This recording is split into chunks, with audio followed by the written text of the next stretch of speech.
UP के संभल में जामा मस्जिद में सर्वे के दौरान हुई हिंसा में 3 लोगों की मौत हो गई है और अब 3 लोगों की मौत की वजह क्या है, इसका खुलासा पोस्टमार्टम रिपोर्ट में होगा। इस वक्त की ये बड़ी खबर संभल हिंसा से जुड़ी आ रही है सामने। जो तस्वीरें हमने देखी उसके बाद बड़ी जानकारी सामने आ रही है। संभल हिंसा में 3 लोगों की जान चली गई है, 3 लोगों की मौत हुई है। पथराव और हिंसा में 3 लोगों की मौत की खबर आ रही है।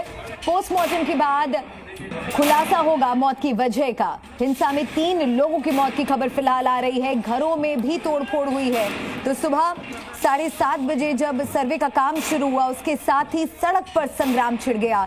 एक बड़ी संख्या में भीड़ वहां पर पहुंची, जिन्होंने अपने चेहरे ढके हुए थे, हाथों में पत्थर लिए, पत्थरबाजी शुरू की और कई बड़े खुलासे, कई बड़ी जानकारियां अब सामने आने लगी हैं। एक एक कर परत दर परत इस पूरे मामले से जानकारी उठ रही है, सामने आ रही है कि ये लोग सुनियोजित ढंग से इस पूरी घटना को अंजाम देने की फिराक से आए थे। एक साजिश के तहत इस पूरी घटना को अंजाम दिया गया और अब इसका नतीजा ये कि 3 लोगों की जान इसमें चली गई है। घरों में भी तोड़फोड़ की गई है, पत्थरबाजी शुरू हुई, उसके बाद आगजनी की घटनाएं भी सामने आई, गाड़ियों को आग के हवाले कर दिया गया, पुलिस पर फायरिंग की भी जानकारी सामने आई और 3 लोगों की इसमें मौत हो गई है। और संभल में सुबह हुई हिंसा और पत्थरबाजी के मामले में पुलिस ने अब उद्दंगियों पर कार्रवाई तेज कर दी है। पुलिस ने 15 लोगों को हिरासत में लिया है, जिनमें कुछ महिलाएं भी हैं। महिलाओं पर आरोप है कि उन्होंने छत से पुलिस पर पथराव किया था।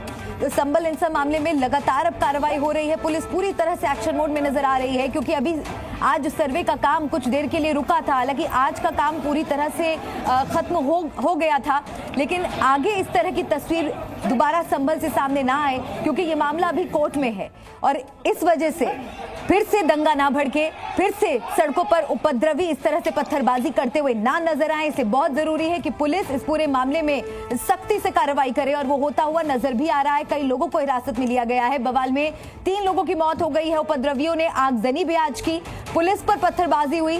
संभल में फिलहाल अभी हालात सामान्य बने हुए हैं। तो संभल पर 4 बड़े महत्वपूर्ण अपडेट आपको हम दे दें।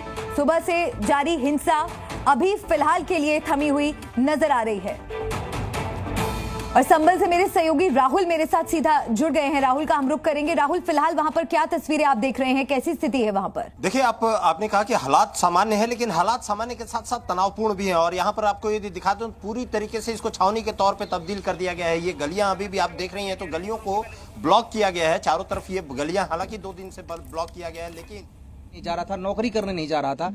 पूरे शहर को इन लोगों ने आग में झोंक दिया, झोंकने की कोशिश की। हमारे सारे जो जवान हैं अपनी जान की परवाह किए बिना उसको झेल रहे हैं, देख रहे हैं।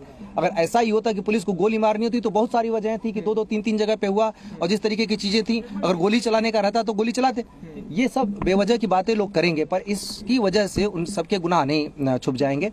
जैसी कार्रवाई होगी वैसी कार्रवाई करेंगे और इसमें पूरी जांच के बाद करेंगे। मैं न पहले से किसी को दोषी बना रहा हूं, न पहले से किसी को कह रहा हूं कि वो निर्दोष है, न मैं ये कह रहा हूं कि किसी की चीज से इनकार कर रहा हूं। जैसे साक्ष्य होंगे, साक्ष्यों के अनुरूप आएंगे, हम उस पर कार्रवाई करेंगे। कितने लोग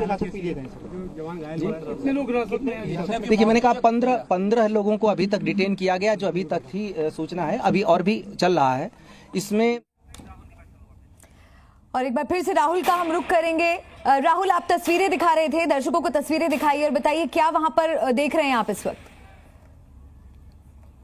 देखिए, अभी यदि स्थिति यहाँ की बताएं तो यहाँ अभी भी तनावपूर्ण स्थिति है। यहाँ पर सामान्य ये कहा जाए, लेकिन तनावपूर्ण है। और यहाँ पे चारों तरफ आप पुलिस के जवानों को तैनात आप देख सकती हैं। पूरी तरीके से इस इलाके को छावनी के तौर पे तब्दील कर दिया गया है। यहाँ पर उत्तर प्रदेश के पुलिस के जवानों के साथ साथ में पैरामिलिट्री फोर्सेस के जवानों को भी चारों तरफ तैनात किया गया हर एक जगह पे। और ये गलियों को जो ब्लॉक किया गया है, अभी भी गलियों को ये ब्लॉक किए हैं। उनसे आने के लिए लोगों को, क्योंकि मस्जिद की तरफ आने के लिए किसी को भी इजाजत नहीं है। और पूरी चारों तरफ यहाँ पर फोर्स ही फोर्स दिखाई दे रही है। चारों तरफ पेट्रोलिंग भी फोर्स कर रही है। यहाँ पर उत्तर प्रदेश पुलिस के जवान तैनात हैं, उसके साथ ही साथ पैरामिलिट्री फोर्सेस के जवान चारों तरफ यहाँ पर तैनात।